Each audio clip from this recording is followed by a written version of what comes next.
சகோதரர் பக்சிங் அவர்களின் ஊழியத்திலிருந்து விடாய் துணிக்கேற்ற வார்த்தைகள் ஆகஸ்ட் மாதம் 20ஆம் தேதி. இப்படி இருக்க, ஒருவன் கிறிஸ்துவுக்குள் இருந்தால் புது சிருஷ்டியாயிருக்கிறான், பழையவைகள் ஒழிந்து போயின, எல்லாம் புதிதாயின. 2 கொரிந்தியர் புஸ்தகம் 5வது அதிகாரம் 17வது வசனம். உலக ஆசை இன்பங்களிலிருந்து எந்த மனிதனும் தன்னைத்தான் விடுவித்துக் கொள்ள முடியாது. கர்த்தராகிய இயேசு கிறிஸ்து நம்முடைய இருதயத்தில் பிரவேசிக்கும் போது மாத்திரமே நாம் இந்த சிறையிருப்பிலிருந்து விடுவிக்கப்படுவோம். அவர் ஒருவரே நம்மை அடிமைத்தனத்திலிருந்து விடுவிக்க வல்லவர். அவருடைய பலத்த கரம் நம்ம எல்லா உலக ஈர்ப்புகளிலிருந்தும் பிசாசின் கையிலிருந்தும் விடுவிக்கும்.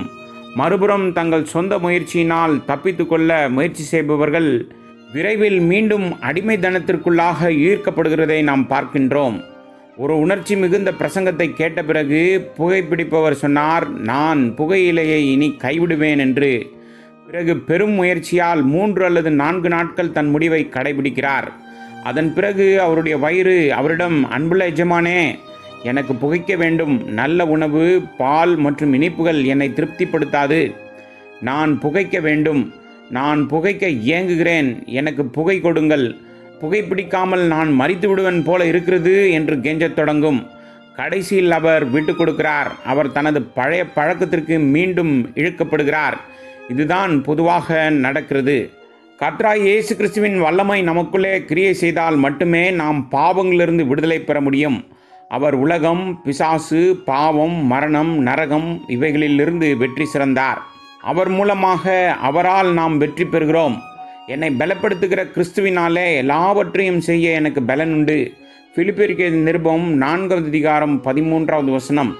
பலர் புகையிலைக்கு அடிமைகள் அல்ல, ஆனால் அவர்கள் இழிவான புத்தகங்களுக்கும் ஒழுக்கக்கேடான பத்திரிகைகளுக்கும் அடிமைகளாக இருக்கிறார்கள். சந்தையில் எத்தனை பெரிய எண்ணிக்கையிலான புத்தக பிரசுரங்கள் அழுக்கு நிறைந்தவளாக இருக்கின்றது. சில நேரங்களில் தலைப்புகள் கண்ணியமாகவும் கவர்ச்சியாகவும் தோன்றினாலும் அவைகளும் அசுத்தம்தான். பக்க விளைவுகள், தண்டனைகள் எல்லாம் ஒன்றுதான். இன்னும் சிலர் பணத்திற்கு அடிமைகளாக இருக்கிறார்கள். எத்தனையோ பொய்களை சொல்லி அதிக பணம் சம்பாதிக்க நேர்மையற்ற செயல்களை செய்வார்கள். இன்னும் சிலர் அதிகாரத்திற்கு பேராசை கொண்டு மற்றவருடைய வாழ்க்கையே சுரண்ட ஆயத்தமாக இருக்கிறார்கள். இயேசு கிறிஸ்து அவருடைய இருதயங்களில் பிரவேசிக்கும் போது அவர் தம்முடைய வல்லமையினால் இந்த அடிமைத்தனத்திலிருந்து அவர்களை விடுவிப்பார். என் சொந்த அனுபவத்திலிருந்து நான் சொல்கிற உண்மை என்னவென்றால், ரட்சிப்பை பற்றி யாரும் என்னிடம் பேசவில்லை. ஒரு நாள் நான் தேவனுடைய சத்தத்தை கேட்டேன், நான் ரட்சிக்கப்பட்டேன். கர்த்தராகிய இயேசு கிறிஸ்து என் இருதயத்தில் வந்தார். அந்த நொடியே என் கெட்ட ஆசைகள் ஒவ்வொன்றாக மறைந்தது. அவைகள் எனக்கு வெறுப்பாக மாறியது. கிறிஸ்து தாமே எனக்கு தெய்வீக காரியங்களுக்கான தீவிர பசியையும் தாகத்தையும் கொடுத்தார்.